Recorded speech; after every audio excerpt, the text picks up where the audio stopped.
Assalamualaikum warahmatullahi wabarakatuh. Kami dari kelompok 3, Budidaya Pakan Alami, akan mempresentasikan hasil kerja kami. Anggota dari kita yaitu ada Natasha Fardita, Febri Kurniawan, Beri Tegar Setiawan, Fatur Rahman, Maya Resyanti, dan Nadia Ismail Farah. Kali ini kita akan mengangkat penelitian yaitu identifikasi filogenetik dan penilaian nilai gizi makanan yang berbeda untuk spesies C. pupuoda yang diisolasi dari wilayah pesisir Eastern Harbor. Sebelum memasuki materi inti, marilah kita mengingat kembali akan apa itu zooplankton. Zooplankton merupakan mikroorganisme yang melayang-layang di perairan dan bersifat heterotrof. Zooplankton biasa dimanfaatkan sebagai pakan alami larva ikan, karena ukurannya yang kecil cukup untuk bukaan mulut larva ikan. Zooplankton disebut juga plankton hewani. Kemampuan renangnya sangat terbatas, sehingga keberadaannya sangat ditentukan kemana arus membawanya.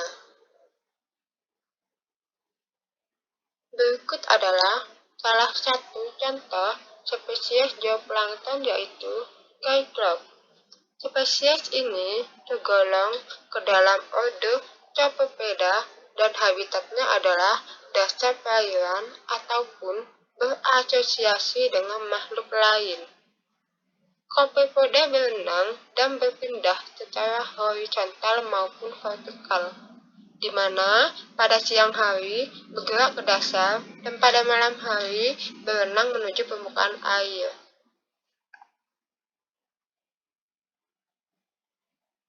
Berikut adalah gambar dari Cyclops. Gambar A menunjukkan Cyclops jantan dan gambar B menunjukkan Cyclops betina. Perbedaan keduanya terletak pada kantong telur yang dimiliki oleh Cyclops betina. Berikut adalah penjelasan mengenai klasifikasi Cyclops. Cyclops termasuk ke dalam kingdom Animalia, filum Arthropoda, subfilum Crustacea, kelas Hexanoplia, subkelas Copepoda, ordo Cyclopedia, famili Cyclopediae, dan genus Cyclops. Morfologi Cyclops yakni Cyclops sendiri berukuran berkisar dari 0,5 sampai 5 mm dan terbagi menjadi dua bagian. Bagian depan oval yang luas terdiri dari kepala dan 5 segmen torak pertama. Bagian belakang jauh lebih ramping dan terdiri dari segmen torak ke-6 dan 4 segmen pleonik tanpa kaki. Dua pelengkap ekor menonjol dari belakang. Meskipun mungkin sulit untuk diamati, Cyclops memiliki 5 pasang kaki. Selain itu, Cyclops memiliki antena yang panjang, berjumlah 2 dan digunakan oleh jantan untuk mencengkram betina saat kawin. Betina membawa telur dalam 2 kantong kecil di tubuhnya. Larva atau naupli berenang bebas dan tidak tersegmentasi. Secara umum digambarkan bahwa satu siklus hidup copepod bervariasi antara 1 hingga 6 minggu, tergantung pada kondisi lingkungan dan makanan yang tersedia. Berikut adalah gambaran siklus hidup Cyclops. Gambar A menunjukkan induk yang siap bertelur. Kemudian, pada gambar B, berkembang menjadi stadia nauplis. Pada gambar C, berkembang menjadi copepodid. Sedangkan pada gambar D, terjadinya perkawinan.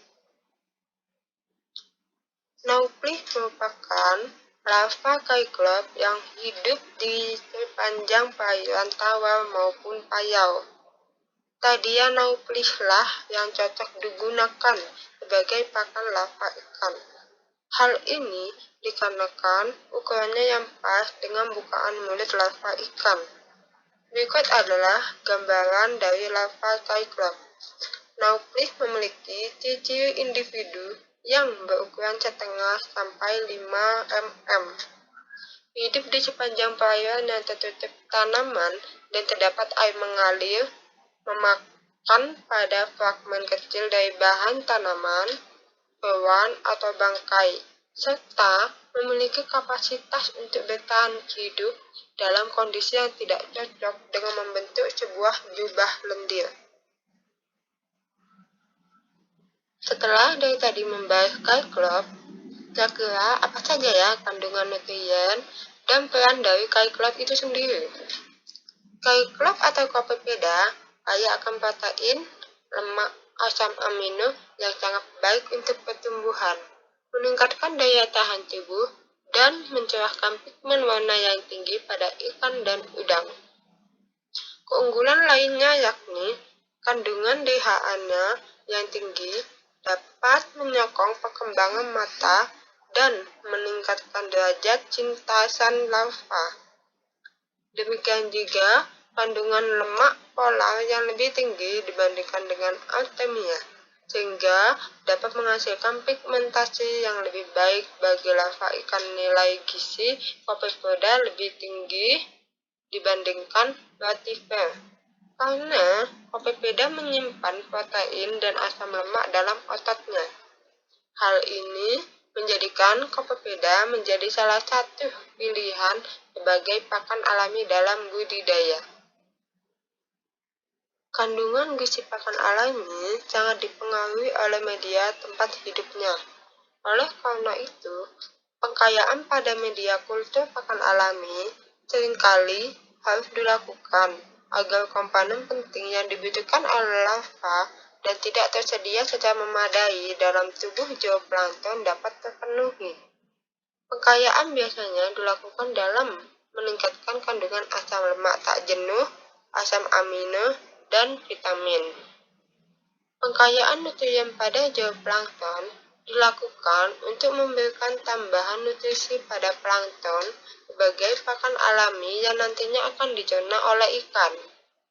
Dalam pengkayaan, perlu memperhatikan dosis, waktu yang efektif, dan kandungan vitamin yang ada dalam plankton. Berikut adalah referensi yang kami gunakan dalam memperkaya nutrisi pada Cyclops, yaitu jurnal penelitian yang dilakukan oleh Al-Khodairi et al. 2020, yakni identifikasi filogenetik dan penilaian nilai gizi makanan yang berbeda untuk spesies Copepeda yang diisolasi dari wilayah pesisir Eastern Harbor. Bahan dan metode.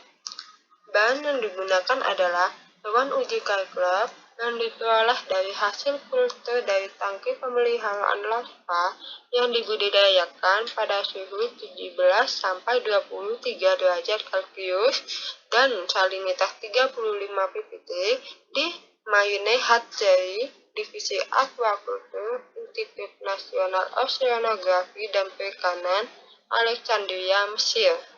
Kemudian, kedelai, ragi, dan mikroalga tetrasemistium sebagai bahan pemekarja nutri Cyclops. Metode yang dilakukan adalah dengan menyiapkan tangki fiberglass volume 1.100 liter yang telah diisi dengan 100 liter air laut dan telah didesinfeksi dengan klorin. Kemudian, Copepod ditambahkan dengan kepadatan awal 10 individu per mililiter. Tangki dioperasikan tanpa pertukaran air dan dilengkapi dengan aerasi. Setiap hari, tangki budidaya Cyclops diberi makan dengan jumlah dan jadwal yang telah disesuaikan. Kepadatan Cyclops dihitung sebagai individu per mililiter. Setelah memasuki metode penelitian, hendaknya menyiapkan bahan-bahan yang akan digunakan. Salah satunya adalah persiapan emulsi ragi dan kedelai. Persiapan emulsi ragi dan kedelai dilakukan dengan menyiapkan 5 gram ragi roti komersial dan 5 gram kedelai komersial yang tumbuh dengan sangat halus. Kemudian dilarutkan dalam 100 ml air tawar hangat secara terpisah dan dikocok dengan kuat sampai menjadi emulsi. Setelah itu adalah mempersiapkan kultur mikroalga. Tetrasalmicroi dibudidayakan dan dipelihara dalam air laut steril yang disaring dan diperkaya dengan media X-River. Alga dipanen setiap hari dalam periode eksponensial. Sementara itu, jumlah sel mikroalga disesuaikan dan dipertahankan sesuai jadwal yang direkomendasikan dengan menambahkan kultur segar selama periode percobaan. Mikroalga Tetrasalmis sp dipilih dikarenakan merupakan salah satu mikroalga yang mudah dibudidayakan dan memiliki nilai gizi tinggi, yaitu kandungan protein 74%, lemak 4%, dan karbohidrat sebanyak 21%.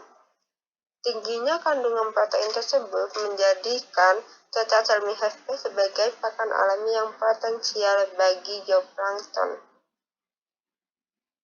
Setelah mengetahui bahan-bahan dan metode kerja yang dilakukan oleh El-Khodari et al. 2020, berikut kami tampilkan grafik kepadatan populasi pada setiap perlakuan. Berdasarkan grafik, terlihat kepadatan populasi Cyclops ketika menggunakan kedelai menunjukkan hasil maksimum, yakni 27 individu per ml pada konsentrasi 0,5 mg liter. Untuk ragi menunjukkan kepadatan populasi maksimum, yakni 20 individu per ml pada konsentrasi 0,5 mg per liter. Sedangkan pada perlakuan menggunakan Tetrasalmicroi menunjukkan kepadatan maksimum 15 individu per ml pada konsentrasi 0,5 kali 10⁻6 sel ml. Selain menganalisis kepadatan populasi, El-Khodari et al. 2020 juga menganalisis komposisi biokimia dari masing-masing bahan yang digunakan. Berdasarkan analisis biokimia yang telah dilakukan, Tetrasalmicroi memiliki total protein dan lipid yang tinggi dibandingkan dengan bahan-bahan yang lainnya. Selain itu, kandungan omega 3 dan omega 6 memiliki nilai tertinggi. Hal itu menjadikan Tetrasalmis sebagai pakan yang memiliki nilai gizi tinggi. Berdasarkan hasil menunjukkan bahwa kepadatan populasi tertinggi pada Cyclops adalah ketika diberi makan dengan kedelai. Hal ini dikarenakan ukuran makanan yang memundurkan, di mana mulut kepepeda tidak dapat menangkap partikel makanan besar. Kemudian, dalam penelitian di mana Cyclops diperkaya dengan Tetrasalmicroi memiliki total protein dan total lipid yang tinggi. Kedelai dipilih sebagai bahan tambahan dalam pengkayaan nutrien pada Cyclops karena kedelai sendiri memiliki kandungan protein yang cukup tinggi dan mudah didapat. Namun, kedelai juga dapat bersifat racun apabila digunakan dalam konsentrasi yang tinggi. Kemudian, ragi dipilih sebagai bahan tambahan dalam pengayaan nutrien Cyclops karena tidak mempengaruhi pertumbuhan Cyclops dan kualitas air. Selain itu, Tetrasalmicroi juga dapat digunakan sebagai bahan tambahan dalam memperkaya nutrien pada Cyclops. Hal ini dikarenakan berdasarkan analisis biokimia yang dilakukan menunjukkan bahwa Tetrasalmicroi memiliki total protein dan total lipid yang tinggi. Protein sendiri sangat diperlukan untuk pertumbuhan dan perkembangan Cyclops.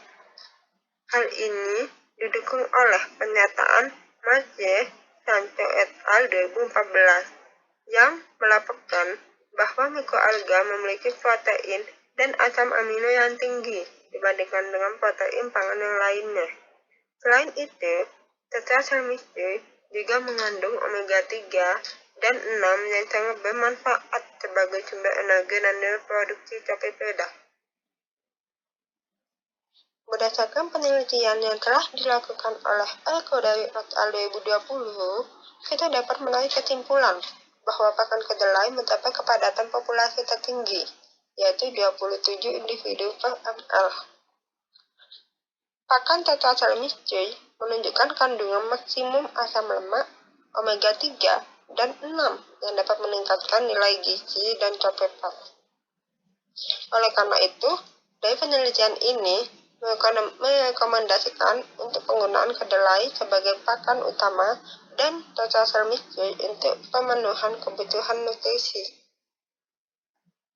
Kemudian, kami juga menyarankan untuk mengadakan penelitian lebih lanjut untuk mengetahui apakah K-Club memiliki sifat karnivora terhadap larva ikan dan apakah berpotensi sebagai inang perantara penyakit bagi larva ikan. Oke, terima kasih atas perhatiannya. Berikut adalah daftar pustaka yang kita buat untuk presentasi kali ini. Kurang lebihnya dari kita mohon maaf. Wabillahi taufiq wal hidayah. Wassalamualaikum warahmatullahi wabarakatuh.